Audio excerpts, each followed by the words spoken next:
पौष पुत्रदा एकादशी के उपरांत माघ माह के कृष्ण पक्ष में आने वाली इस एकादशी को षटतिला एकादशी कहा जाता है। तिल स्नान, तिल का उपटन, तिल का हवन, तिल का तर्पण, तिल का भोजन और तिलों का दान, तिल के ये 6 प्रयोग इस व्रत में अवश्य करें। इनके प्रयोग के कारण यह षटतिला एकादशी कहलाती है। इस व्रत के करने से अनेक प्रकार के पाप नष्ट हो जाते हैं। षटतिला एकादशी का मुहूर्त एकादशी तिथि 24 जनवरी 7:25 शाम, 25 जनवरी 8:31 शाम। षटतिला एकादशी का महत्व क्या है, आइए जानते हैं। उसके बाद कथा सुनेंगे। एक समय दालभ्य ऋषि ने पुलस्त्य ऋषि से पूछा कि हे महाराज, पृथ्वी लोक में मनुष्य ब्रह्महत्यादि महान पाप करते हैं, पराये धन की चोरी तथा दूसरे की उन्नति देखकर ईर्ष्या करते हैं, साथ ही अनेक प्रकार के व्यसनों में फंसे रहते हैं, फिर भी उनको नर्क प्राप्त नहीं होता। इसका क्या कारण है? वे न जाने कौन सा दान पुण्य करते हैं जिससे उनके पाप नष्ट हो जाते हैं। ये सब कृपा पूर्वक आप कहिए। पुलस्त्य मुनि कहने लगे कि हे महाभाग, आपने मुझसे अत्यंत गंभीर प्रश्न पूछा है। इससे संसार के जीवों का अत्यंत भला होगा।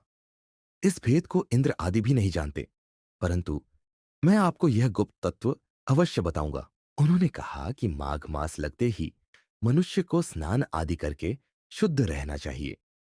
इंद्रियों को वश में कर काम, क्रोध, लोभ, मोह, अहंकार, ईर्ष्या तथा द्वेष आदि का त्याग कर भगवान का स्मरण करना चाहिए।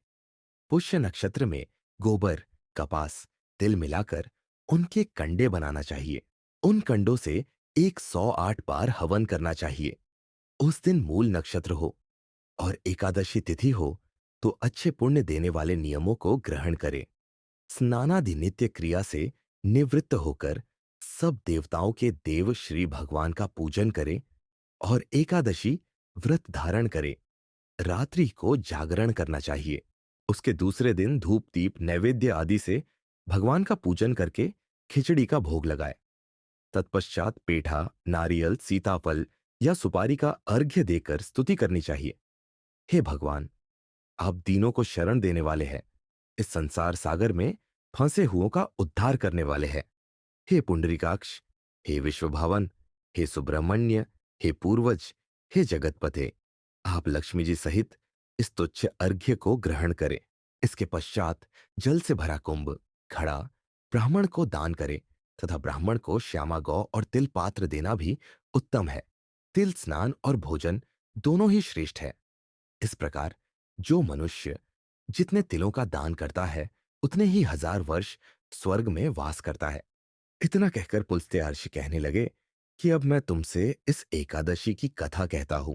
षटतिला एकादशी व्रत कथा। एक समय नारद जी ने भगवान श्री विष्णु से यही प्रश्न किया था और भगवान ने जो षटतिला एकादशी का महात्म्य नारद जी से कहा, सो मैं तुमसे कहता हूँ। भगवान ने नारद जी से कहा कि हे नारद, मैं तुमसे सत्य घटना कहता हूँ, ध्यानपूर्वक सुनो। प्राचीन काल में मृत्युलोक में एक ब्राह्मणी रहती थी। वह सदैव व्रत किया करती थी। एक समय वह एक मास तक व्रत करती रही। इससे उसका शरीर अत्यंत दुर्बल हो गया। यद्यपि वह अत्यंत बुद्धिमान थी, तथापि उसने कभी देवताओं या ब्राह्मणों के निमित्त अन्न या धन का दान नहीं किया था। इससे मैंने सोचा कि ब्राह्मणी ने व्रत आदि से अपना शरीर शुद्ध कर लिया है। अब इसे विष्णु लोक तो मिल ही जाएगा, परंतु इसने कभी अन्न का दान नहीं किया। इससे इसकी तृप्ति होना कठिन है। भगवान ने आगे कहा, ऐसा सोचकर मैं भिखारी के वेश में मृत्युलोक में उस ब्राह्मणी के पास गया और उससे भिक्षा मांगी। वह ब्राह्मणी बोली, महाराज किस लिए आए हो?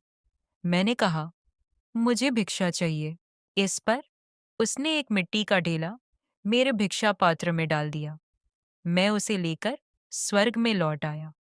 कुछ समय बाद ब्राह्मणी भी शरीर त्याग कर स्वर्ग में आ गई। उस ब्राह्मणी को मिट्टी का दान करने से स्वर्ग में सुंदर महल मिला, परंतु उसने अपने घर को अन्नादि सब सामग्रियों से शून्य पाया। घबराकर वह मेरे पास आई और कहने लगी कि भगवन, मैंने अनेक व्रत आदि से आपकी पूजा की, परंतु फिर भी मेरा घर अन्नादि सब वस्तुओं से शून्य है। इसका क्या कारण है? इस पर मैंने कहा, पहले तुम अपने घर जाओ, देवस्त्रियां आएंगी तुम्हें देखने के लिए।